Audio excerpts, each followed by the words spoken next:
말씀은 창세기 2장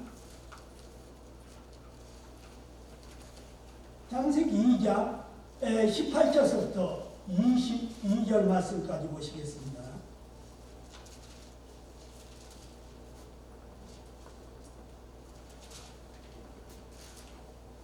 예, 창세기 2장 18절부터 22절까지 보는데, 우리 저와 성도님과 함께 읽어나가시도록 하시겠습니다. 여호와 하나님이 이르시되 사람이 혼자 사는 것이 좋지 아니하니 내가 그를 위하여 돕는 배필을 지으리라 하시니라. 여호와 하나님이 흙으로 각종 들짐승과 공중의 각종 새를 지으시고 아담이 무엇이라고 부르나 보시려고 그것들을 그에게로 이끌어 가시니 아담이 각 생물을 부르는 것이 곧 그 이름이 되었더라.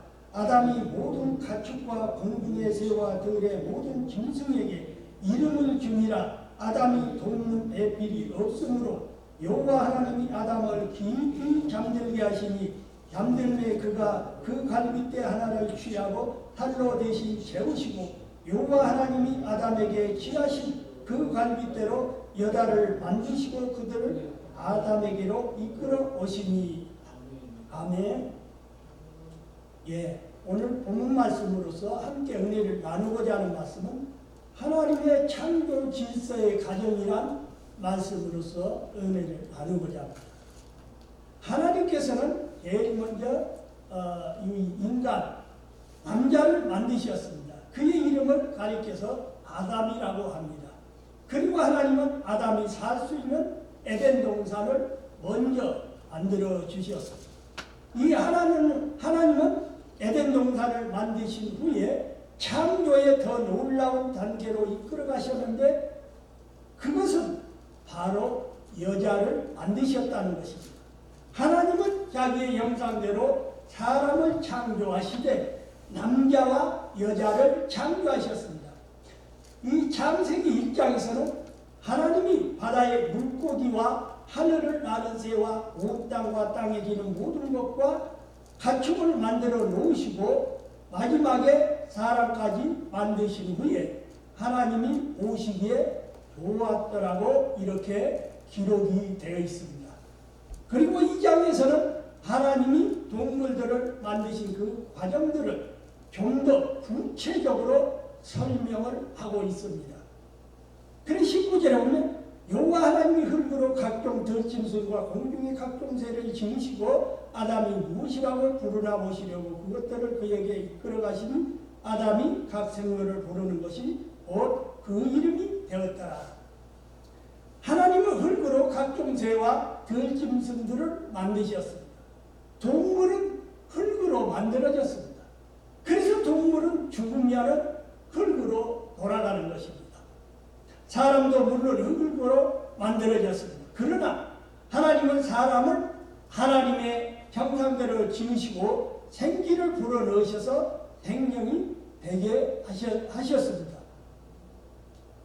그래서 동물을 만드실 때는 암컷과 수컷을 동시에 만들었습니다.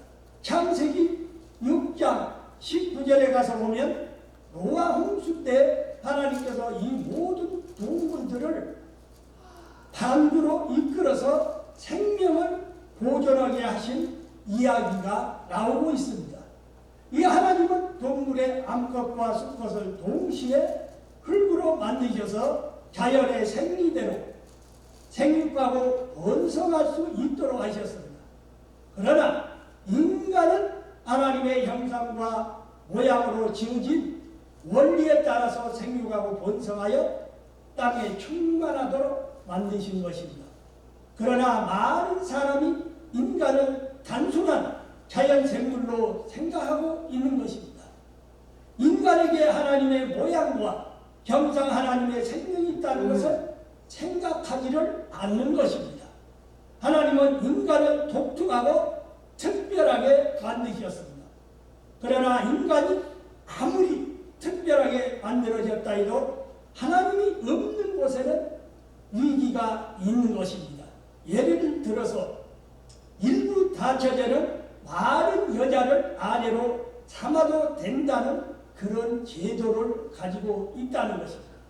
그것이 바로 세상인 것입니다. 고대로부터 현대 이르기까지 인간을 한마디로 여성을 상품화해 왔다는 것입니다. 인격도 인간의 됨도 무시해 왔으며 때로는 종으로 여기고 학대까지도 했습니다. 흙으로 만들어진 동물은 인격이나 양심이나 윤리가 없습니다. 그러나 인간은 그들과 다르게 만들어져 있습니다. 인격과 양심, 윤리가 있다는 것입니다. 그리고 남자와 여자가 각각 따로 만들어진 것도 동물들과 다른 점입니다. 하나님은 첫인간 아담을 만드신 후에 에덴 동산에 살도록 하셨는데 그때는 여자가 없었고 아담 혼자서 살고 있었습니다.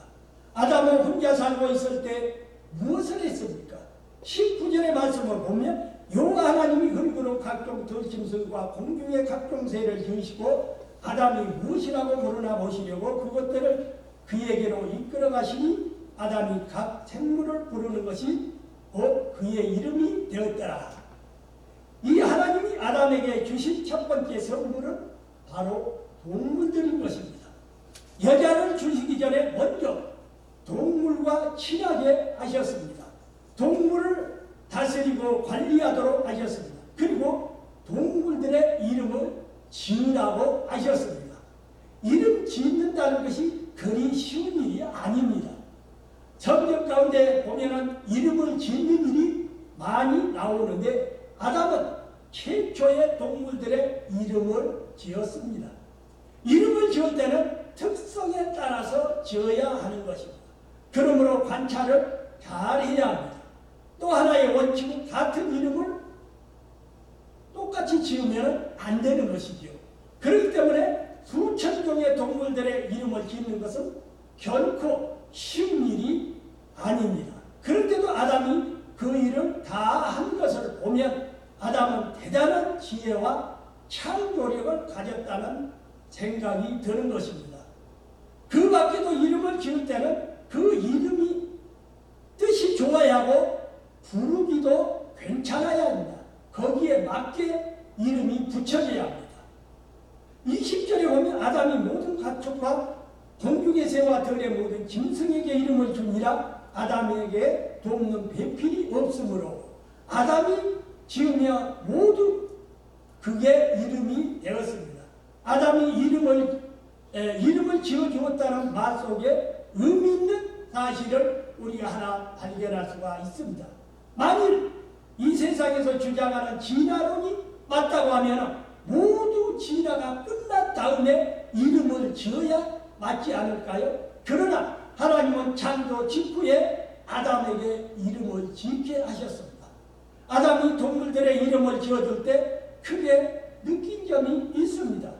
동물들은 모두 암컷과 수컷으로 짝을 이루었는데 아담 자신에게는 짝이 없다는 생각이 들었습니다. 그는 혼자였기 때문인 것입니다. 18절에 보면 여호와 하나님이 이르시되 사람이 혼자 사는 것이 좋지 아니하니 내가 그를 위하여 돕는 배필을 지으리라 하시니라. 하나님도 아담이 혼자 있는 모습이 좋지 않아 보이셨습니다. 하나님이 처음부터 남자와 여자 둘 다 한꺼번에 만드셨다면 더욱 좋지 않았을까요? 그렇지 않습니다. 만일 그렇게 한다면 인간은 동물이 되고 마는 것입니다. 사람은 인격이 있고 하나님과의 관계가 있기 때문에 하나님은 인간을 동물처럼 만들지 아니하셨습니다.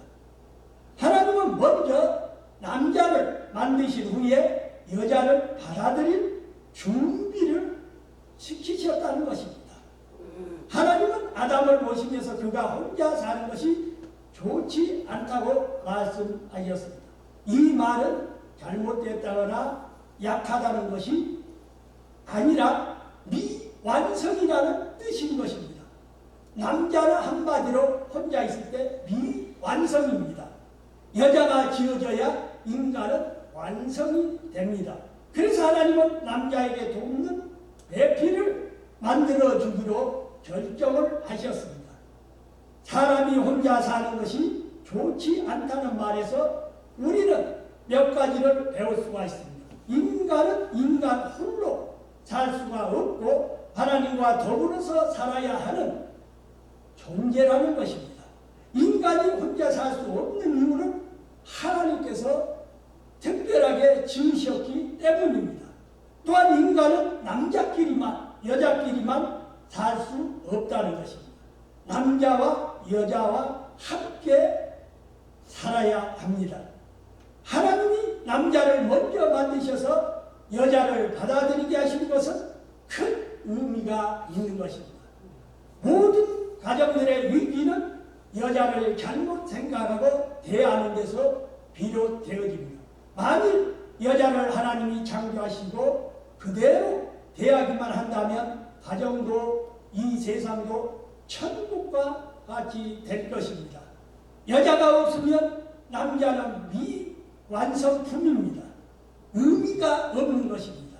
하나님은 남자를 먼저 만드신 후에 여자를 만드셨습니다. 여자는 남자의 완성품이 되는 것입니다. 하나님이 여자를 만드신 것을 보면서 느끼게 되는 놀라운 사실 하나는 여자를 만드신 재료가 남자와 다르다는 것입니다. 남자는 흙으로 만들어졌고 여자는 남자로 만드셨다는 것입니다. 이것을 잘 이해해야 합니다. 여자가 훨씬 더 좋은 재료로 만들어졌다는 것입니다. 말하자면 남자는 1차 가공품이고 여자는 2차 가공품인 셈인 것입니다. 여자는 아담의 갈빗대로 예쁘게 만들어졌습니다. 그래서 여자가 더 예쁜지 모르겠습니다. 여자는 흙으로 만들어지지 않았습니다. 여자는 남자로부터 만들어졌다는 것입니다. 이것이 하나님의 방법인 것입니다. 구체적으로 하나님은 어떤 방법으로 만드셨습니까? 21절 여호와 하나님이 아담을 깊이 잠들게 하시니 잠들매 그가 그 갈빗대 하나를 취하고 달로 대신 채우시고. 하나님은 여자를 만들 때 아담을 재료로 쓰셔야 했기 때문에 아담을 깊이 잠들게 했습니다. 이는 마치 수술을 할 때 마취를 해서 아무것도 모르는 것과 같습니다. 깊이 잠들다라는 말은 마치 죽었다는 말과 같습니다. 여자는 남자의 죽음을 통해서 태어났다는 것입니다. 남자가 죽을 때 여자가 살아난 것입니다. 여자는 이렇게 고귀하고 사랑스러운 존재인 것입니다. 하나님은 아담을 깊이 잠들게 하신 후에 그 재료를 아담의 다리에서나 머리에서 취하지 않고 옆구리 갈빗대에서 가져오셨습니다. 이 갈빗대란 단어는 구약 성경에 35회를 사용되어지고 있는데 본문과 같이 갈빗대로 사용되지 않고 옆구리라고 쓰여져 있습니다. 그러므로 여자의 위치는 남자의 바로 옆구리라는 것입니다. 여자는 남자의 옆구리에 붙어 있을 때가 가장 행복합니다. 왜냐하면 본적이 남자 옆이기 때문인 것입니다. 여자를 사랑하면 남자가 행복해지게 되어 있는 것입니다. 이것이 창조의 원리인 것입니다. 남자의 옆구리에 나온 여자는 남자의 동료이며 바로 친구라는 것입니다. 생명의 유업을 함께 받을 자입니다. 하나님은 이렇게 여자를 특별하게 만드셨습니다. 제일 나중에 만들어진 상품이 가장 좋은 것입니다. 남자를 만드시고 그 남자에서 나온 최고의 작품이 바로 여자인 것입니다. 22절에 여호와 하나님이 아담에게서 취하신 그 갈빗대로 여자를 만드시고 그를 아담에게로 이끌어 오시니, 그를 아담에게로 이끌어 오시니, 이 말이 중요합니다. 하나님이 여자를 아담에게로 이끌어 오시는 것이 바로 결혼이라는 것입니다. 그런데 세상 사람들은 자기들끼리 좋아서 거저 살아가고 있는 사람들이 많습니다. 그곳에는 하나님이 없습니다. 그렇게 살아갔던 부부도 이혼할 때는 그런 왼수가 다시는 없는 것입니다. 왜냐하면 장제의 원리를 지키지 않기 때문인 것입니다. 남편과 아내 사이에 반드시 예수님이 계셔야 합니다. 인간은 마치 못이 가득 담긴 자루와도 같은 것입니다. 못으로 꽉 찬 자루는 서로 부딪히면 찌르게 되어 있습니다. 그것이 바로 우리 인간들이라는 것입니다. 거기에 반드시 스포츠가 필요합니다. 그 스포츠가 바로 우리 예수님이신 것입니다. 그래서 하나님이 여자를 이끌고 남자에게로 가셨습니다. 여자는 아름답고 귀한 존재입니다. 기가 막힌 존재인 것입니다. 하나님이 만들어 놓으신 작품인 여자를 칭찬하고 예쁘다고 말해 주어야 합니다. 아침에 일어나서 밤에 잠들 때까지 그렇게 말해 보십시오. 아무리 칭찬이라도 같은 말로 하면 안 되니까 여러 가지 표현을 골고루 섞어서 잘해 보십시오. 그러나 그게 어렵습니다. 그러나 여자를 칭찬하면 그 가정에 꽃이 핍니다. 식탁도 좋아지고 모든 것들이 아름다워집니다. 집이 깨끗해지고 환해집니다. 이것이 행복한 가정의 비결이요 부부 생활의 비밀인 것입니다. 창조의 원리대로 살면 이런 축복이 가정들에게 다 있는 것입니다. 사랑하시는 성도님의 가정에 서로서로 사랑들 하시고 존중하는 삶이 되시기를 주의 이름으로 축원드립니다.